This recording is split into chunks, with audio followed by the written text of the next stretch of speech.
welcome back to another video. So today's topic's going to be quite interesting. We're going to be talking about the Google update. So on the 13th of January, Google announced that they'd be making an update at around 4 p.m. The update would be coming around 5 p.m. and this would be of the update that we would call a core update in SEO. Now at around 5 p.m. on the 13th of January, Google actually rolled out this update, and when they did, they tweeted that there would be some information of where you can gather to better improve your site and benefit from the updates that were made and the changes that were made. So today what we're going to go through is some of those changes. We're going to go through the article that Google actually published, and we're going to see how you can improve your website and your content moving forward in your strategy to actually benefit from this update and any updates that may come in the future as well. So you might be thinking to yourself, what does this mean? Well, the first thing that it does mean is that you should smash the like button because the YouTube algorithm is absolutely loving it right now. More on a serious note, it means that Google are changing the way that sites are ranked over the course of 2020. So what is a core update? A core update is generally an update of significance. So the difference of a normal update and a core update is that you will be impacted more or less with a core update. There's actually a link in the description to where you can see exactly what a core update is and all of the information focused around that topic. So how does this all work? How does a core update work? Well, generally, the way that a core update works is it doesn't focus on de-ranking bad quality sites. It instead focuses on good quality sites and bringing them to the forefront. Of course, obviously, when you're refreshing the list of sites that are listed out or in the results pages on Google, some sites are going to have to take a backseat in order to reward the sites that are worthy of, their rightful position in that sense. Rise, kings and queens of Narnia. During a time like this, you'll see a bunch of high quality authoritative websites rising to the top as they were already in that position anyway. All right, so sites like Harvard, Mayo Clinic, WebMD are some of the typical sites that you would see come to the forefront and benefit from an update like this. One of the things that you'll find common amongst sites like WebMD and Mayo Clinic is the fact that their content is unique, authoritative, and it's written by those bodies who are actually practicing what they preach. Across the internet in this current day and age, you'll find a lot of websites that are written by people who don't actually own the things that they talk about or don't practice the things that they're actually trying to give you advice on. Now, you may have heard from the EAT, which stands for expertise, authoritativeness, and trust. This is something that Google has rolled out over the previous year of 2019, and this is going to be affecting all sites moving forward based on the quality of content and the trust of content. All of the content that you might find on sites like WebMD is always going to be backed with data, so they've got all of the analytics and then they can back it up. A lot of sites that you see referencing other sites don't usually look as genuine when they're referencing another site and they don't actually have the studies and materials to back up what they're saying themselves. So the big question is, how can you thrive in an update like this? Well, the one answer for that is going to be content. Content. Here's a snap of what Google have posted up since 2011 of what they think about content and the quality of your content and what you should do to thrive during updates. So as you can see, Google are saying that, as explained, the drop after the core update didn't have anything wrong to fix. That said, we understand those who do less well after a core update may still feel they need to do something. We suggest focusing on ensuring you offer the best content you can. That's what our algorithms seek to reward. A starting point to revisit the advice we offered in the past on how to self-assess if you believe you're offering quality content. We've updated that advice with a fresh set of questions to ask yourself about content. So to better understand what the quality of content is, there's a few questions that you really need to be asking yourself during a time like this. So I've actually listed out a few that I'm going to be going through during this video. So one of the questions you need to be asking that Google have obviously disclosed to us is, does your content provide information, reporting, research, and analysis? Are you providing that inside of, your content, okay? Because when you're giving analytical data, are you actually creating the studies yourself, or are you referencing the valuable websites that are offering this information to you, and can you reference it accordingly? Does your content provide a substantial or comprehensive explanation of the topic or subject that you're talking about? Now, this is one of the best kind of tips that Google could provide you. When you're writing a piece of content, you really need to understand that there's 10 other sites doing exactly the same thing. Are you standing out against those other sites? What is it that you're offering that's different, that someone would land on and gain value from, which means obviously in turn information that's going to be helpful and actionable, that's different to the other sites that are on the internet. Because when you're able to do that time and time again, it's really going to build up that authoritativeness about your site and the trust, because the search engines are going to be able to understand people's general behavior across the board of your website. The next one is, does your site provide insightful analysis or interesting information that is beyond obvious? Now, this is another good topic because a lot of the information that people put out on sites is just generic. A lot of gurus are always telling you to put out generic information. So a lot of people are telling you, just go and put this up, slap that up, or hire a writer to do this crap, put that up on your site and you'll be fine. Well, the downside to doing that is that with the way that Google is moving and the way that the internet's moving, which is into a way of trust and, genuine information, you're gonna not thrive in this kind of environment. This is gonna be something that's gonna de-rank your site, okay? So you really need to think about the long term and think about information that you're providing, because if it's just something that is common knowledge, then you probably don't need to include it on your topic or article, okay? And if you do, don't put it at the forefront as the highlight of your topic, or subject that you're discussing. Make sure that you're separating yourself from any other information that people can find on the internet by making it personal, unique, and tailored to exactly what they're looking for and how it can be of the highest benefit to them. The next question is the topic written by an expert or enthusiast who demonstratively knows the topic well? Okay, so for this kind of topic here, this is really interesting because a lot of the time you're not going to be able to get an expert to write this information. But this is something that you might hear across, some of the more genuine, trustworthy gurus on the internet, is that you should go and seek out information from the sources. So for example, I own a dog website. I could easily contact the local vets and get someone, a professional or an expert, to actually, give me the information that I'm seeking to make it more trustworthy, better, and more unique and realistic, okay? Or at the same time, if you're hiring a writer, vet that writer. Make sure that they've got some kind of previous experience in owning the product or service, or testing it, trying it, or maybe go and buy it and then serve it to them so they can give a genuine kind of, review on whatever it is that they're talking about.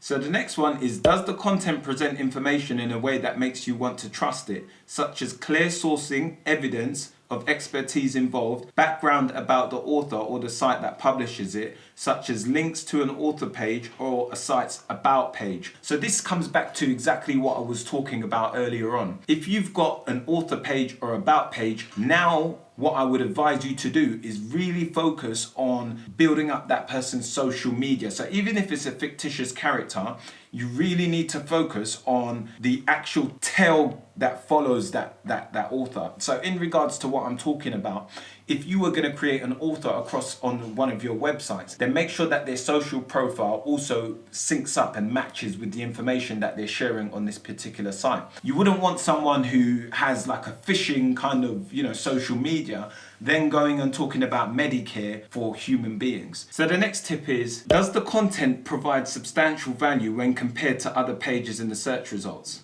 Now, this is one of the questions you need to be asking yourself just in general. Like, whenever you create content, when compared to other sites on the internet, how is it differentiating itself and how is it better or more valuable to your customer or reader than the other sites available on the internet? Now, if you can answer that question very quickly and very succinct, then you're probably on the right track. Now, the last one that we're going to go through is, does the content seem to be serving the genuine interest of visitors to the site, or does it seem to exist solely by someone attempting to guess what might rank well in search engines? So this is going to be based on where your intent is. Like, for example, some people are just trying to rank, and it's the big question that I get a lot of the time. It's always about backlinks, like backlinks, I don't understand links, blah, blah, blah, so on and so forth. Well, one of the best tips I can give you is, if you provide data and analytical information on the internet, that's information that's highly referenced across the internet. Like, for example, whenever you're trying to reference something and you do an outbound link on one of your articles, you're usually looking for some type of unique information that you can only reference from a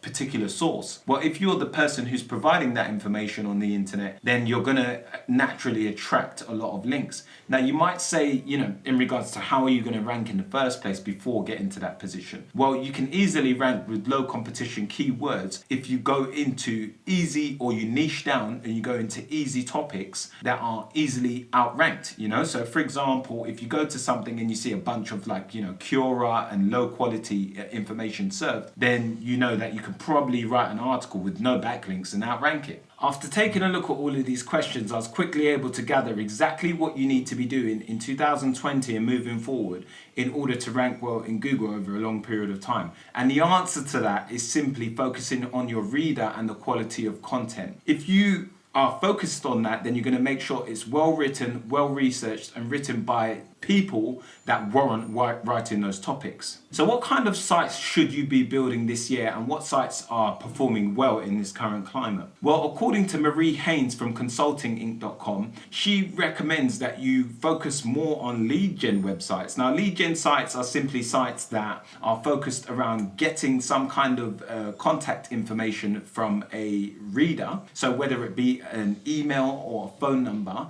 and then selling that information onto businesses. Now, the reason why she's saying or recommending that this is performing so well is because across the sites that her company has tested over the previous year or so, throughout all of the updates, because of all of the user experience and focus that Google has made on the readers, well, they've removed some steps that people used to have in order to submit their information. So as long as you're providing the information on the forefront, like how you're going to use their information once they pass it on to you, then it's reducing the amount of steps that they have to go through and the amount of hurdles that they have to jump in order to get to the next step, in that sense, where you get their information. So because of that, these sites are, outperforming any statistics that they had previously over the period of, 2018, 2017. So it appears that some of the changes are benefiting some niches and topics and sites, and then hurting some other niches and topics and sites, depending on the way that you're going about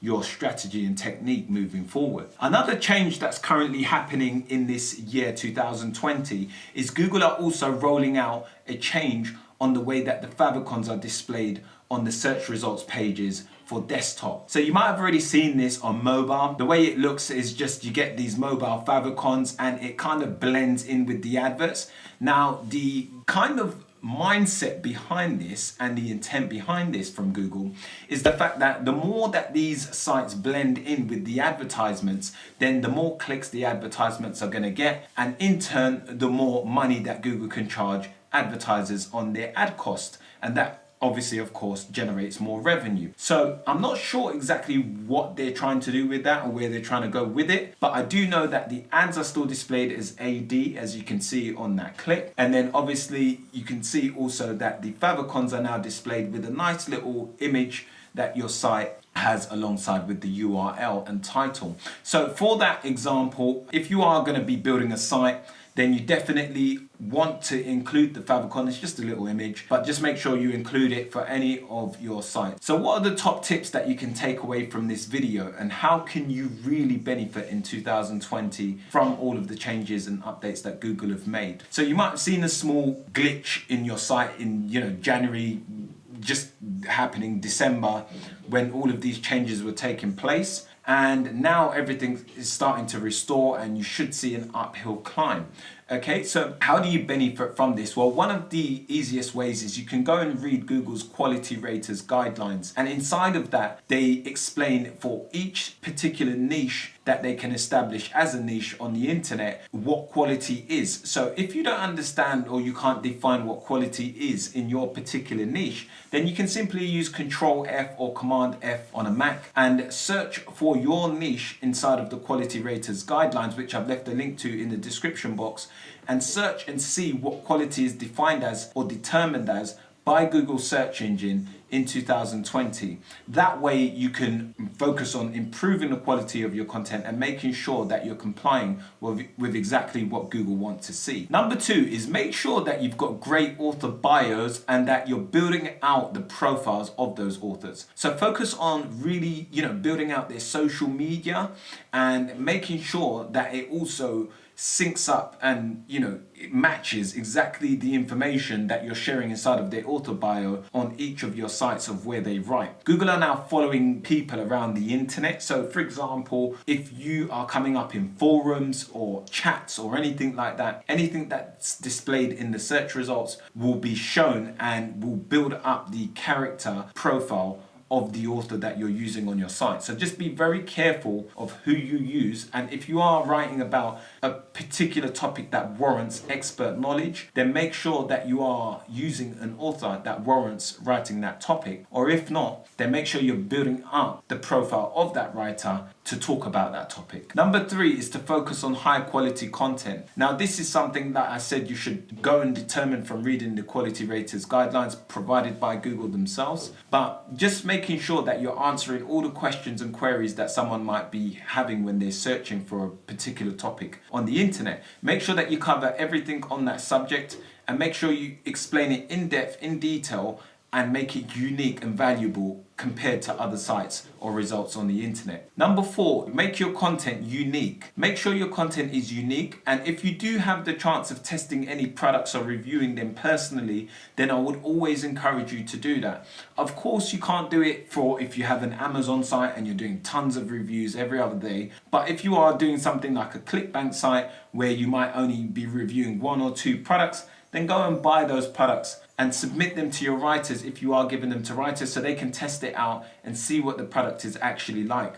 And even so, if you don't obviously hire a writer, then maybe get them to do other articles on your site and you focus solely on doing the review articles, because you would be the one who has that experience and you can give a genuine answer to anyone who's coming across your information on the internet. Number 5 is focus on content that doesn't warrant a quick snippet search on Google that isn't going to get you the click. So there are snippets where you can take advantage of the position when you're not ranking in the top kind of 5, but then you can take the snippet and gather some clicks. But on a particular topic, it depends what the topic's about. For example, if you are going to do something like in regards to like weather or something like that, try and niche down and make things more specific and tailored into another subject, so Google can't just display that information without the reader having to click through.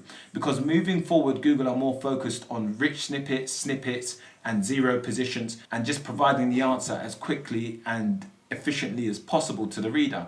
Now, whilst that's good when you can search Google and get a quick answer, it doesn't always benefit your site and your money and revenue that you generate from your business. So make sure that you're really bearing that in mind when you are targeting particular keywords. And that's about it really for today. A bit tricky for me because it's a bit of a different topic. I had to research this information well. By no means am I an expert, so I don't want anyone telling me that in the comment box of how much I got wrong throughout this video. It's just to share information with those of you who are subscribed to the channel and anyone else who is welcome to come and get this information. But it's really just to help you of where you need to be in 2020 and moving forward. Even if you're watching this in 2022, 25, whenever, this is where you need to be moving forward and where your focus needs to be moving forward if you are trying to rank with SEO on search engines, okay?